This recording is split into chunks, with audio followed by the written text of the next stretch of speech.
Ako si El na nakikipagsapalaran sa Maynila at tuwing weekend ay umuuwi ng Mindanao.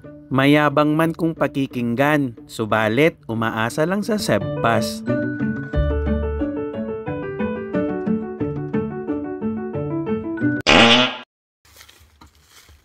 Dahil dumadami na yung aming mga kambing ay nag-decide na kaming magtanim ng mga talahib dito sa aming bukid. At meron akong nabili na mga buto ng Mombasa grass. Kaya inutusan ko ang kuya ko na magtanim nito. Dahil ang sabi niya ay wala daw siyang magawa at naiinip na siya. Kaya ang sabi ko sa kanya ay magpunla na lamang ng Mombasa grass. Subalit mga kwatsero, etong mga seeds ng Mombasa grass ay napakahirap i-germinate. At sa totoo lang ay nakakatatlong subok na kami. At lahat ng iyon ay puro failure. Walang nabuhay mga kwatsero. Kaya ngayong araw ay nag-decide ako na kumuha ng mga mismong seedling. Sa 4 na taon ng pagkakambing ko mga kwatsero, napatunayan ko talaga na ang Mombasa grass ay isa sa pinakamainam na itanim at ito ay magandang ipakain sa mga kambing. Dahil ito ay pwedeng pang free range at pwede rin pang kumpay. At isa pa sa magandang characteristics ng Mombasa grass mga kwatsero, ito ay drought resistant. Kahit walang ulan,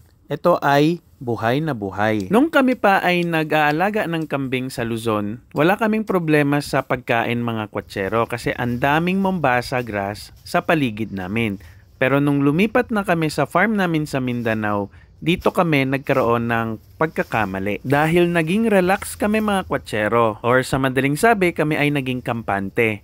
Hindi kami nagtanim ng mga forages or ng mga damo na siyang magiging supply ng mga pagkain sa aming mga kambing. Kaya ang pagkakamaling ito mga kwatsero ay nais naming ibahagi sa inyo upang hindi rin kayo magkamali. Kaya kung kayo ay may planong mag-alaga ng kambing, dapat 6 months to 1 year bago kayo mag-alaga ay nakapagtanim na kayo ng maraming mga damo para gawing pagkain. Dahil kung sakalang kayo aaksyon, pag nandyan na ang mga alaga nyo at saka kayo magtatanim, panigurado sasakit ang ulo nyo dahil maghahanap kayo ngayon ng pagkain ng mga kambing sa ibang lote na hindi nyo naman pag-aari. At isa pa, kung late na kayo magtanim ng mga pagkain ng mga kambing, ay mahihirapan na itong lumago at lumaki dahil sumisibol pa lang ay kakainin na ito ng mga alaga nyong kambing. Dahil sa pagiging complacent namin mga kwatsero, heto kami ngayon, naghahabol ng mga seedlings na pwedeng itanim sa aming farm para hindi magkulang ang mga pagkain ng aming mga kambing. At sa puntong ito mga kwatsero ay mukhang nakakarami na kaming harvest. At para makamenos sa gastusin mga kwatsero, para mapababa yung shipping fee ba, ay nag-decide kami na tanggalin yung mga dahon na green upang hindi masyadong mabigat kapag ka ipapadala na ito papunta sa aming bagong farm. At dahil sagana sa Mombasa dito mga kwatsero ay nais naming ipuno itong 25 kilos na sako. Dahil ang plano namin ay itanim ng Mombasa grass yung 2 hektarya na bakante. Dahil simulat sa pool ay advocate na ako ng free range farming. At bakit ko gusto na free range farming mga kwatsero? Unang-una, ito ay hindi labor intensive. Ibig sabihin, pakawalan mo yung mga kambing mo at hahayaan mo na silang mamasyal sa loob ng iyong farm. Nakapag-exercise na yung mga alaga natin, nakapagpahinga ka pa dahil hanggang tingin-tingin ka lang. At sa puntong ito mga kwatsero ay tinatanggal namin yung mga nakadikit na lupa para hindi mabigat yung bagahe.